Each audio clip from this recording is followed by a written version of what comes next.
Good morning, ladies and gentlemen. You're listening to Right Side Up. My name is Mike Taglavia. Hope you're having a good week so far. Last Tuesday, we began session in the Vermont legislature again. So, as I joked to someone last week, I said the circus is back in town. So there's a lot for us to discuss, and in the coming weeks we'll have numerous subjects and bills to talk about. The governor made his State of the State address, and most of his address was regarding Act 73, education and education reform and taxing.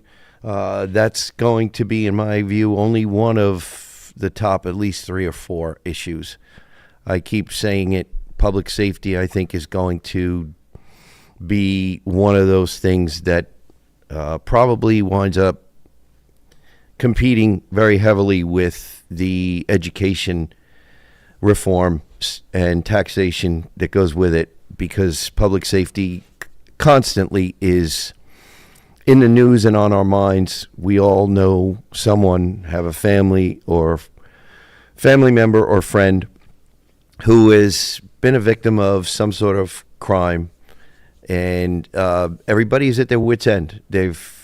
Most people have had enough. So that's the first thing I want to talk about, because here we go again. The left, the gun grabbers, are always testing the fences. And we have, again, a bill in the legislature to ban guns in bars. Or this one is actually, it's coming back. It came out last session, but there is another bill to ban semi-automatic weapons in the state. So I'm a no to both. Okay, just so everybody knows, no. Okay, no. With respect to Burlington, and I think we've talked about this, I've talked about this, Burlington made Burlington's problem. Burlington needs to fix Burlington's problem. And how Burlington fixes Burlington's problem is the voters come to their senses and vote out the people who gave Burlington their problem. That's how you do it. The current mayor and the previous mayor set the stage for the mess that Burlington is today. It's a fact, ladies and gentlemen. It's a stark, hardcore fact. When you have progressive policies, remember the quote from Rob Roper in one of his articles, people experiencing progressive policies. That's what you're feeling, Burlington. Do you not feel safe? It's because of progressive policies. Are you sick and tired of seeing the results of drug addiction all over your city? If you are, then look at what progressive policies have given you, the feeling, the lack of peace of mind that you have, the lack of public safety that you have, and direct it toward the people who gave it to you. That's what you do. That's what you have to do. You have to come to the realization that your progressive elected officials have given you this problem, and you need to unelect them. That's easiest way to do it. Easiest way to do it. So I want to cover this. This is dated January 11th from Granite Grok. We haven't covered Granite Grok in a while. Steve McDonald. Burlington still trying to ban guns in bars. Let's see. For years, the city of Burlington has pursued its salesman's foot in the door strategy to begin broader gun bans in the city. Gun banning Bolsheviks will try anything to get that ball rolling. Get one local isolated ban and then work on it until you have made it almost impossible to exercise your right to self-defense. I'm going to break from the article 1 second. Go back and read the Second Amendment over and over and over again. It is my God-given right. It is, if you do not believe in God, nature, the laws of nature and of nature's God, you are born with the right to defend yourself. Period. End of sentence. I will ban them here, then there, yes. I will ban them everywhere. Burlington has been pining for a bar ban, no firearms in bars. The residents have voted twice to approve it. Legislators have tried repeatedly to get the state to allow it. Localities are prohibited by state law from passing their own local prohibitions. The issue, aside from it violating the Second Amendment, is that there's never been, as far as I can tell, a shooting in a bar. And that's also with respect to this particular case and this particular the charter change, which would allow this law. Without repeating what I've already said about Democrats banning guns, the spark for this particular effort was a shooting outside of a bar, and that's a fact. Supporters say it's needed to reduce the increases in homicides in downtown Burlington and elsewhere. Okay, just to break from the article a minute.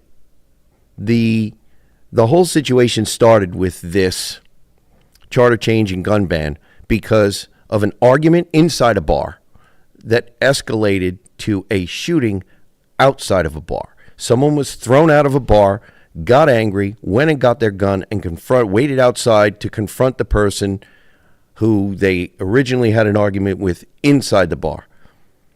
That's the facts on the ground. And that's what needs to be remembered. And this is just an excuse to come after your Second Amendment rights. That's all it is. Let's see. Everywhere, including elsewhere, that is not inside a bar is outside a bar. So I suppose if you're insane enough to want the government to have all the guns, this makes some sense. A guy shoots another guy in front of the bar. We need to ban guns in bars. Okay? The problem of shootings, murders, and crime in Burlington has nothing to do with bar patrons being armed. It is the direct result of other brilliant Democrat ideas which have filled the city with members of rival foreign gangs and tribes who coincidentally hate each other, and other progressive acts that encourage bad behavior and punish anyone who wants to talk truth to it. The city in decline is a direct result of Democrats not armed bar patrons. And that's a true statement. They didn't invite the third world, encourage drug abuse, homelessness, crime, and sex trafficking, unless you mean by voting for Democrats contrary to their best interests. Democrats do use bars, and since Democrats don't trust anyone but the government with guns, which clearly demonstrates a mental handicap that should prohibit them from having the right to vote, disarming them anywhere makes sense to whatever occupies the carapace of bone surrounding their 60cc brains. To be clear, it is never a good idea to consume alcohol while armed, but this does not justify disarming law-abiding citizens.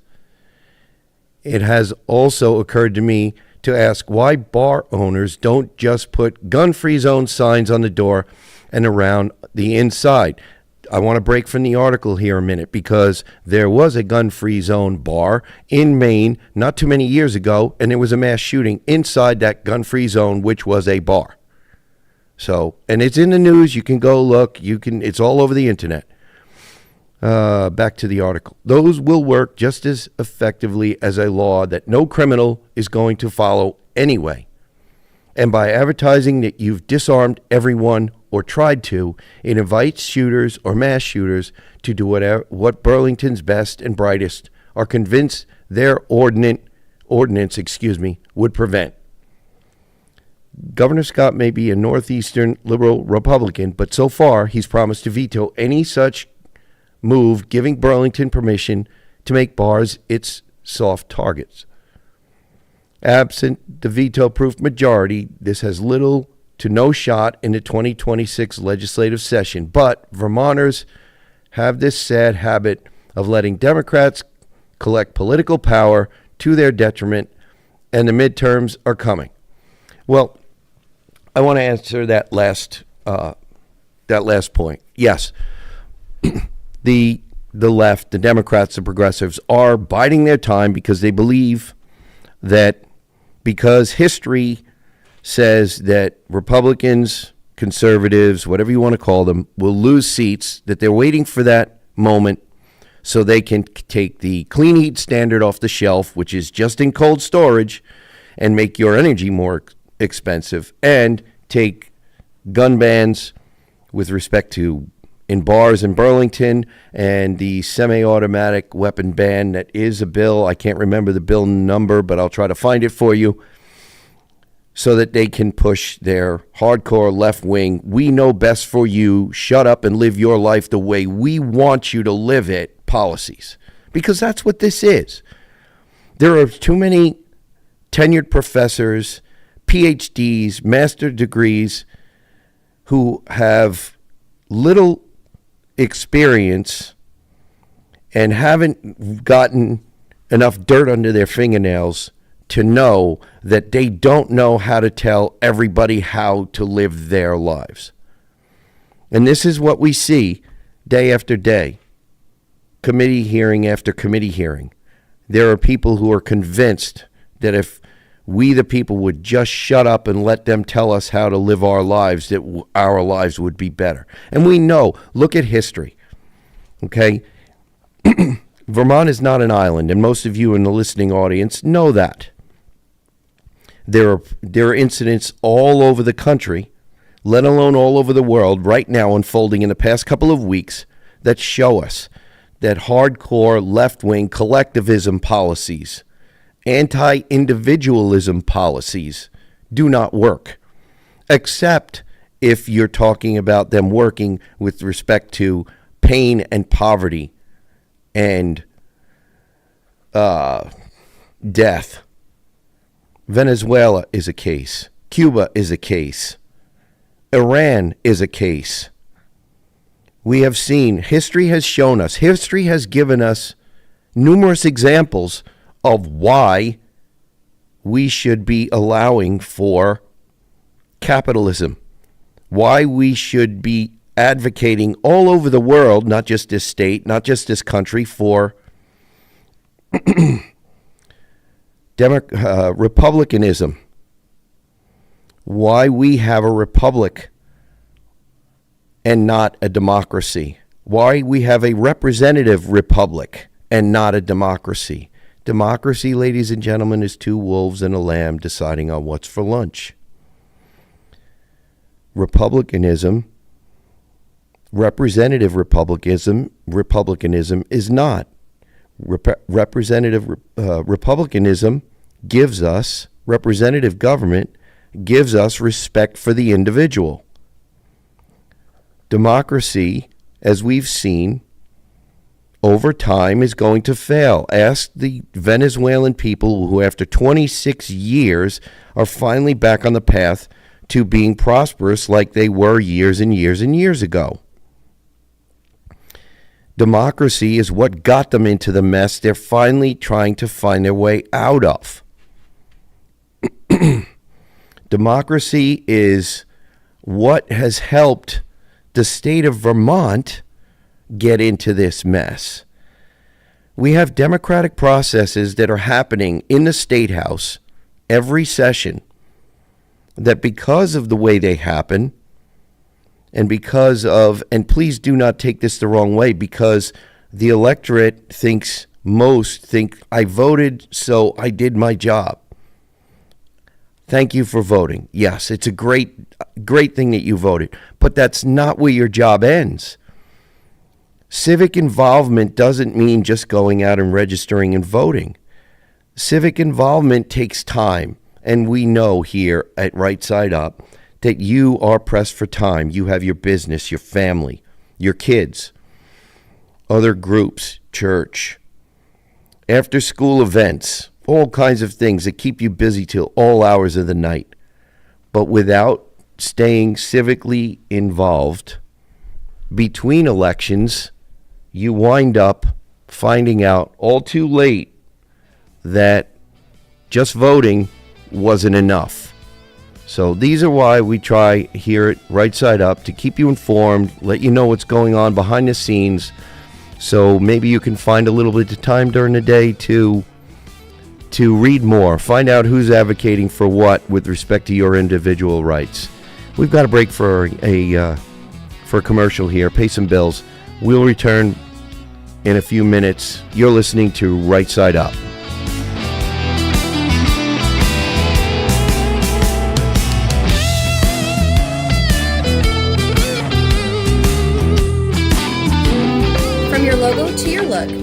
brings your brand to life. Need custom shirts, eye-catching signs, or full-color vehicle graphics?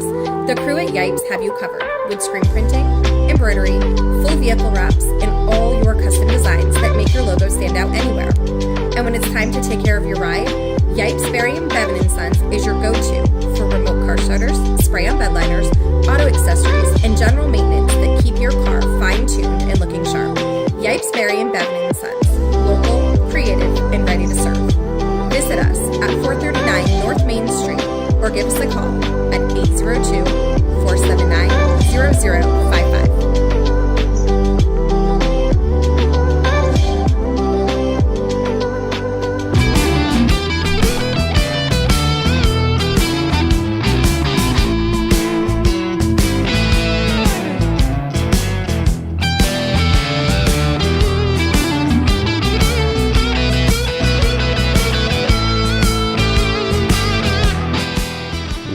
Welcome back, ladies and gentlemen. You're listening to Right Side Up. My name is Mike Taglavia.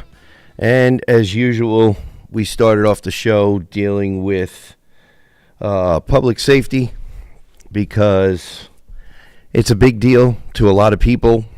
We know that the drug addiction issue is one of the main drivers of the lack of public safety. Most of us know that. I just wanted to go, before we move on to the next topic, which also has to do with public safety. I said I would find the bill number. H604 is the bill that I was talking about. That's a new one, was just introduced. Subject: crimes, firearms, semi-automatic, assault weapons. Stated purpose of bill as introduced. This bill proposes to prohibit the manufacture, possession, and transfer of semi-automatic assault weapons. No. Simple. No. Move on. That's not going to fix the problem. We all know that. We all know it's not going to fix the problem. But that's what we have going on here. One of the other things I want to talk about. This is it was a big deal for a lot of people this summer. I attended a couple of hearings at the courthouse in Orange County regarding this. I got an email. There is going to be an event. There's going to be a public hearing on January 21. I believe it's at 2 p.m. in room 11. The lieutenant governor is hosting a public hearing with regard to mental health issues and the lack of a forensic mental health facility in the state of Vermont. So I wanted to read some, or maybe all, depending on how much time we have here, about an email regarding the mental health issues and crime in the state. Okay, and I'm going to try my best to protect people's names and all this other stuff. But a lot of this needs to be read because I'm sure this hits home for more people than we would really like to have it hit home with. But this email is from a woman named Kelly. I'm going to leave out some names just because I don't have permission to use full names. I'm the mother of Emily, who was tragically murdered in Bennington on January 18, 2021, and I've since become an advocate for victims' rights and for reform in the places where Vermont's criminal justice and mental health systems intersect and too often collide. I've also founded Voices for Vermont Victims, a grassroots advocacy effort to help survivors and families from all over Vermont share their stories with you, their local legislators. This, like I said, came to my legislative email. To help elevate their voices and drive real change. As you tackle these priorities, I respectfully urge you to keep public safety at the center of your work. A strong and safe Vermont is the foundation that supports everything else. Community safety isn't a standalone issue. It underpins every other priority and is essential in our ability to recruit and retain healthcare professionals, educators, law enforcement, skilled tradespeople, veterans, and families who choose to make Vermont their home. When Vermonters feel safe in their communities, every other solution has a better chance of succeeding. I couldn't have said it better myself. At the same time, I encourage you to remember the needs of victims and survivors in your legislative efforts. And I wholeheartedly agree with this. Victim advocacy in this state has fallen too far by the wayside. Specifically, I hope you will consider supporting, and the first one is stronger and clearer rights for victims, especially in cases involving mental health defenses. A competency restoration process so that individuals charged with serious offenses cannot avoid trial indefinitely. Establishing a secure forensic psychiatric facility, potentially through thoughtful renovation of an existing unit at Southern State Correctional Facility, which already houses a mental health unit and serves many offenders. Renovating an existing place may help control costs while filling a critical gap in Vermont's system. These proposals aren't partisan issues, and I agree there. They're practical responses to a system that too often re-traumatizes survivors, leaves families without closure, and undermines public confidence. They're about restoring faith in a system that many victims and families, myself included, have watched fall short time and again. Victims deserve to be heard, protected, and included in the policy process.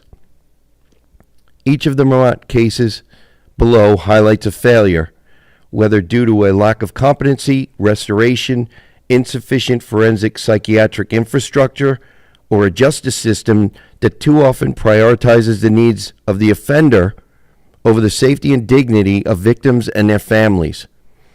As you read these names and summaries, I ask you to consider the real human cost of inaction and to recognize the urgent need for legislative change that centers public safety, victim rights, and systemic reform. Ida Gurung, I'm sorry if I mispronounced that, killed his wife with an axe after she refused to purchase more beer for him. He was initially found guilty, but the judge later declined to sentence him to prison. Darren Pronto, my daughter Emily's killer.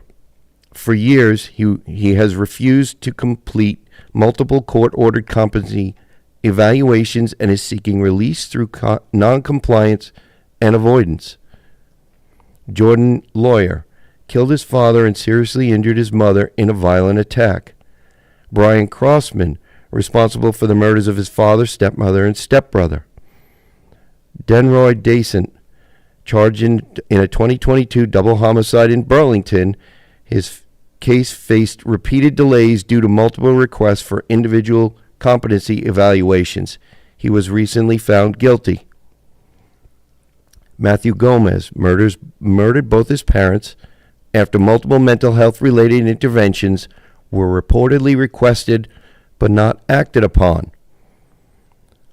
Zion Mavish Jame, I apologize for the mispronunciation, killed the coordinator of a Brattleboro homelessness shelter where she had been residing, using a hatchet in the attack.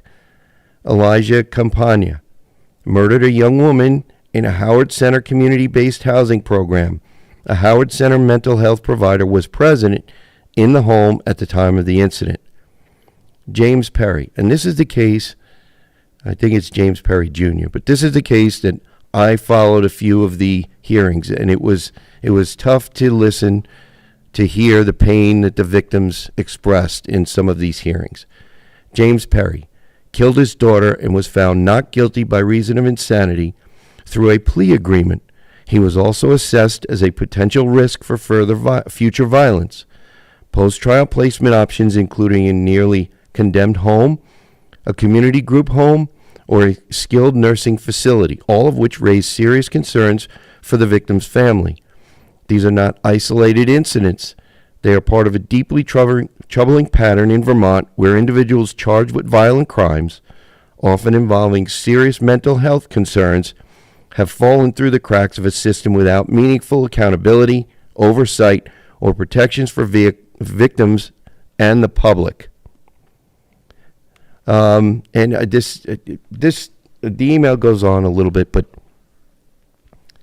I just wanted to let a lot of our listeners know that I think one of the things people don't realize, and these are real cases that I listed from in an email that was sent to me, and there are numerous other cases, and this facility that's talked about, and I believe will be talked about on the January 21 public hearing, is desperately needed for this state. But as was expressed in the email, there needs to be a vehicle in law where every victim of people with these mental health issues is able to express and stand up before the court and tell their side. Explain to the court what it's done to them. Because, as I understand it, there isn't a hard and fast provision for this. The other thing is, I want to talk about a story real quickly. I met someone at the Tunbridge Fair. We had a table at the Tunbridge Fair, and people were coming up talking to us about different issues in the state. And one gentleman started a conversation with me. We got onto the subject of addiction. And I expressed to the gentleman, I said, well, people involved with law enforcement, because of their addiction, if they've committed a crime, they're at a crossroads. They need to come to the realization they're at a crossroads, and they need to be given a choice. And he looked me right in the eye, and he said, why do they have to have a choice? And that really caught me off guard. I really didn't know. I didn't know where he was going with it. And he explained to me, he said, look, if they're addicted, they're not in their right mind. So how can we expect them to be making rational decisions? And it really struck me. But he then went into describing to me his situation, where he had a stepdaughter who most days and nights didn't know where she was, didn't know if she was alive or anything about her, because she was addicted to something, some drug. I don't know if it was pills or something else, but she was addicted, and he only saw and heard from her numerous times, had her at the fair 2 years ago, or 2 or 3 years ago, the night prior, but tried to get her to come back with him, but he said she responded that she was going to be out with friends. And I immediately thought, were her friends the ones who actually she does drugs with, and would she actually survive that night? So it's just something that needs to be thought about. Should the law be changed so that if you are an addict to some sort of a drug that's causing you to commit crimes, to lie to your family, to steal from your family and others, your community members, are you in your right mind? Should you not be put into a place where people know that you can recover from these drugs once you finally get yourself clean and get into a facility that will give you help with your addiction and give you the responsibility that you need to get back into society? I was talking with someone just yesterday who talked about the Windsor facility that's now closed, that was a working farm that gave everybody who was a resident there responsibility, gave them something to do. I didn't realize this, but from I think it was 7 a.m. to a certain time of night, your room was locked. You could not return to your room. You had to be out amongst the population doing something. And in doing something, you probably had a job or some other responsibility that gave you either a skill or some sort of interaction with the rest of the population there that prepared you once you got back out into the population. The idea was there. I believe you were there for a minimum of a year. And there are people who came out. This person I was talking to said it was great. And I know somebody else who was approached by someone who left that facility a couple of years ago during a campaign to try to reopen it. And this person, a male, said, I was there. It worked. I learned a profession. I got got my self-esteem back. I got my self-worth back. I learned something. I got responsibility, remembered what that was all about, and now I have something to live for. This is how we fix it. Sustaining an addiction by a so-called safe injection site is only going to kill people, ladies and gentlemen. And let's not kid ourselves.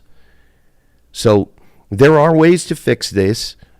The mental health issues, we can take these mental health issues and get them under control and keep people safer, both with the mental health, whoever has the mental health issue, and the family members and community members.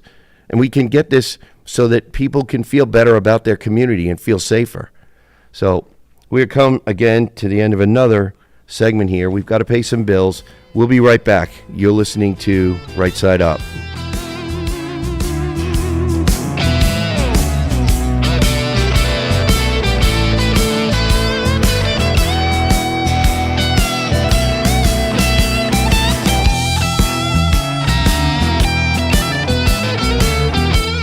Change your oil the Vermont way.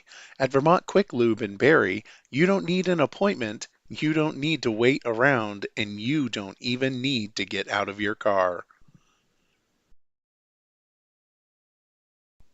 Unlike the competition, we use a pit system, so you stay cozy inside your vehicle while our technicians work efficiently underneath. We'll have you back on the road in 15 minutes. Every oil change includes oil and filter replacement, vital fluid top-offs, tire pressure check, wiper and light check, and an air filter inspection. And those checks aren't just for show. We can replace your wipers, fix your lights, and install a new air filter while you wait. We offer both full synthetic and conventional oil options, and our technicians will help you choose what's best for your vehicle. But wait, we're more than oil changes. Vermont Quick Lube is your complete automotive service center. We offer Vermont state inspections, brake and suspension service, tire changeovers and rotations, cooling system maintenance and flushes, belts and hoses, tune-ups, exhaust work, and diagnostics. Skip the waiting room. Drive in and let Vermont Quick Lube take care of you and your vehicle. Vermont Quick Lube. Quality, quick, and convenient service. Visit us at 679 South Barrie Road, online at vermontlube.com, or call us at 802-476-7571.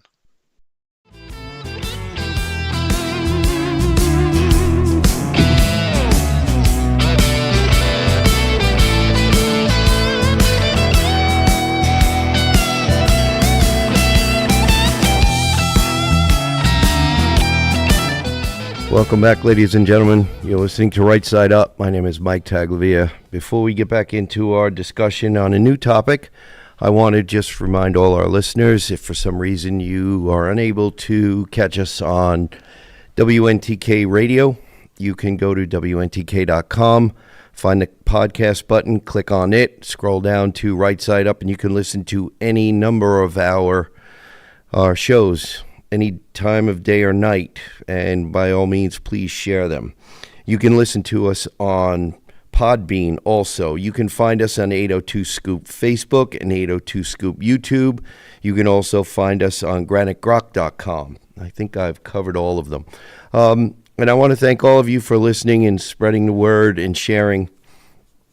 And I just, I'd be remiss if I didn't talk a little bit about land use and clean air and clean water and clean soil, because I sit on the Environment Committee.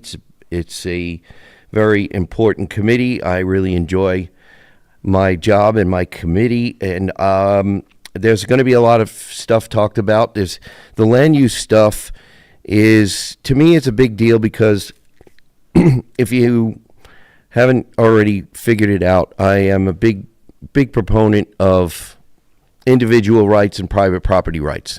And when it comes to Act 250 and Act 181 and all these other things, the DWSA, Clean Heat Standard, it all comes down to individual rights and private property rights. How much it's going to cost you, the cost of living in the state of Vermont. All of these things are going to have an effect on whether you decide to stay or to pack your bags and leave for a state that's more affordable. Because currently now, Vermont is extremely unaffordable, and we all know that. So I want to cover an article by Dave Sulia on FYIVT.com. In the past two and a half months, Dave has been putting out some really, really good content here. This article is from January 12, 2026. From $500 million to $1.4 billion, the GWSA money pit deepens. And for those of you who are not familiar with GWSA, that's Global Warming Solutions Act. In April 2025, Senator Ann Watson published an op-ed urging Vermonters to support the Global Warming Solutions Act. The state had, quote, 5 years to take meaningful steps toward reducing climate pollution, end quote, she wrote.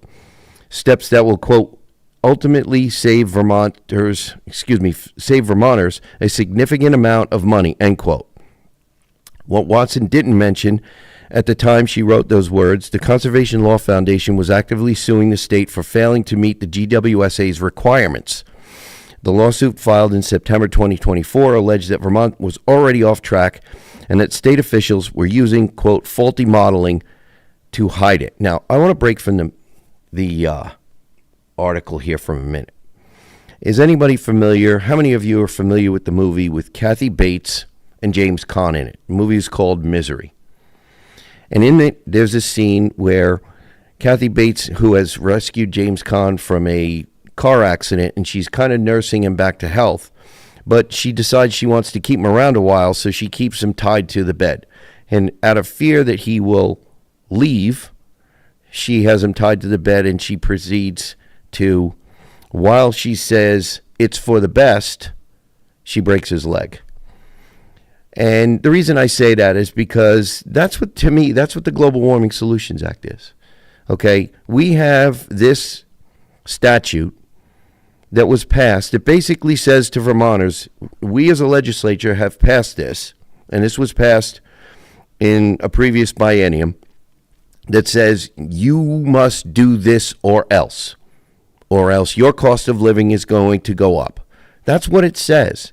We have mandates that everybody knew were unattainable, and if we do attain them, we will be deindustrializing the state even more than we already have. So I think most of you in the listening audience realize that, but I just wanted to put my little 2 cents in there. So back to the article. The suit was dismissed in July 2025, not because Vermont was meeting its targets, but on procedural grounds. By then, the Climate Council's own 2025 update had confirmed what CLF alleged. Vermont almost certainly missed its 2025 emissions target. And you can see in this article on FYIVT.com, there is a hyperlink. You can view the list of Global Warming Solutions Act yes voters who are still serving in the State House. So you can see, and then if you don't like this, maybe you might want to, and you're a Vermonter and a taxpayer, and you're worried about the cost of living, maybe you can send them a polite email telling them how much you would love to see the Global Warming Solutions Act repealed. Let's see, back to the article. The documents tell a different story. The 2025 Climate Action Plan update, produced by the Vermont Climate Council, contains admissions that contradict the optimism of Watson's op-ed. Vermont has the highest per capita climate pollution of any state in New England. That's a quote, according to the update, which draws on Energy Action Network data. The state has, quote, made the least progress toward Paris Climate Agreement targets of any state in the region. That sounds like alarmism to me, ladies and gentlemen, but that's just me. The plan states Vermont is, quote, increasingly likely to miss its 2030 target. The July 2025 Agency of Natural Resources report projects the state will overshoot its 2030 goal by more than 1.5 million metric tons, roughly 29% above the legally binding target. Meanwhile, New Hampshire, which has no GWSA, no climate council, and did not spend $500 million on climate programs, now has lower per capita emissions than Vermont.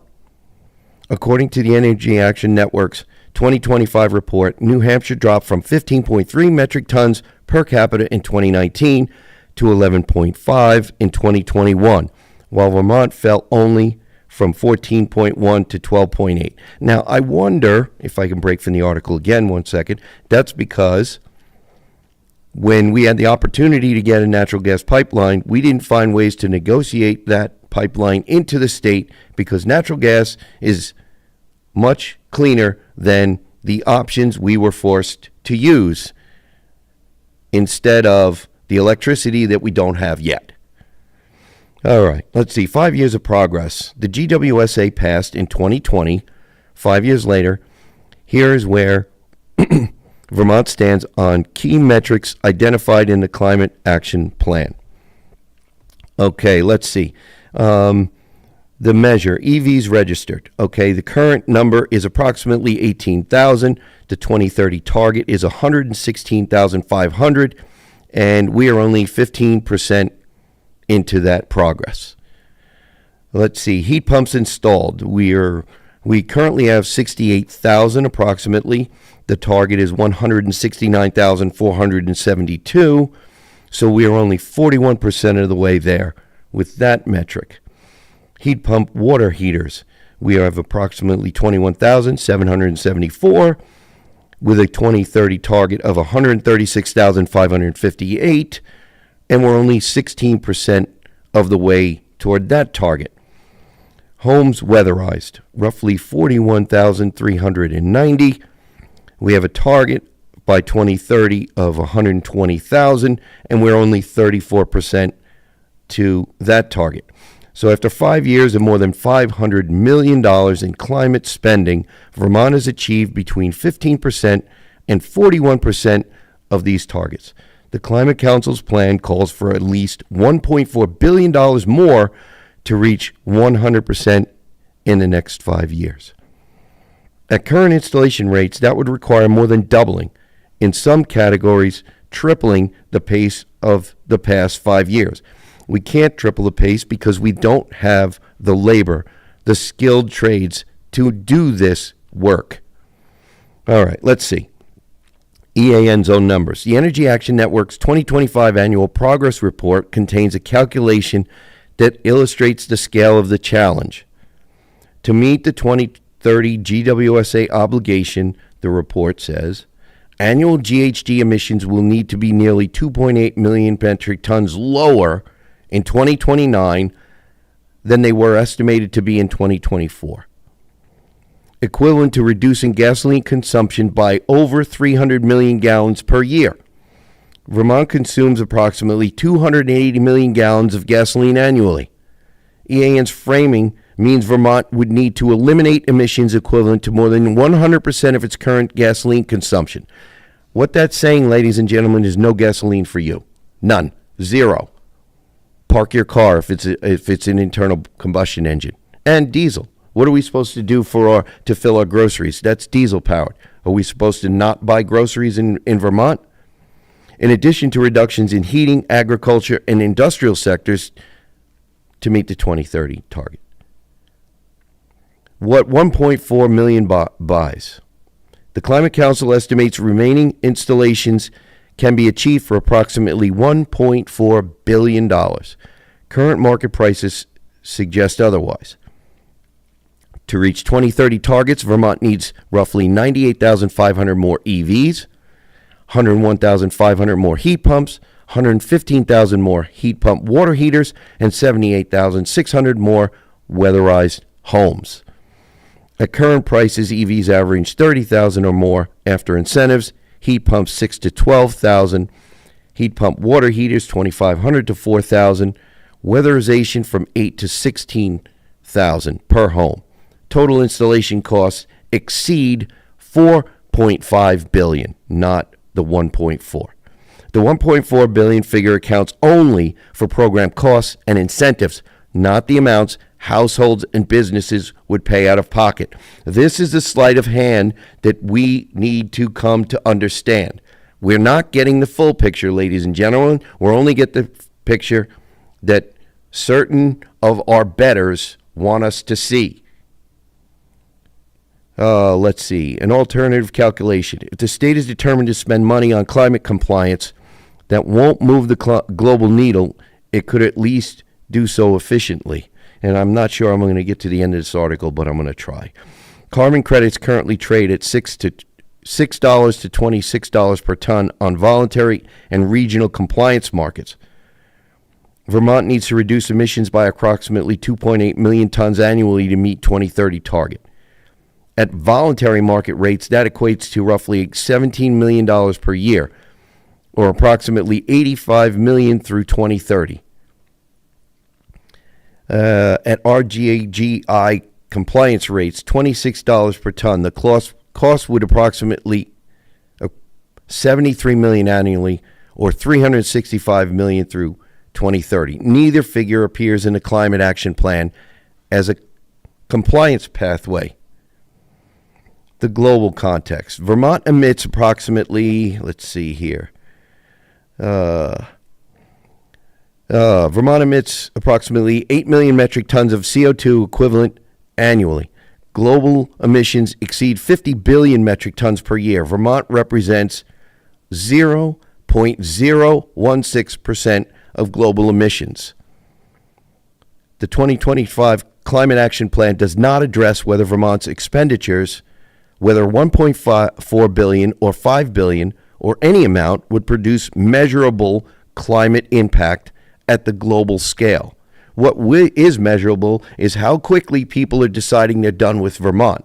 And that's the thing, and I can't get all the way to the end of the article, ladies and gentlemen, here. We're going to come to the end. But it's a great article, like I said, on FYIVT.com by Dave Sulia. The thing that I'm trying to stress here is, like I always do, the more you pay attention to what goes on, and the more you inform your friends and your family members and your neighbors of what's going on, the more of us are involved, the more of us send emails, the more of us let our legislators know what we want with respect to public safety, with respect to energy policy, with respect to taxation in general, with respect to regulation. The more of us who are involved, the quicker we turn this ship around. So, again, I want to thank our listeners for taking the time out of your day to listen to either on the radio or in podcast form and spreading the word. Just please remember, ladies and gentlemen, stay safe, stay informed, listen to Right Side Up.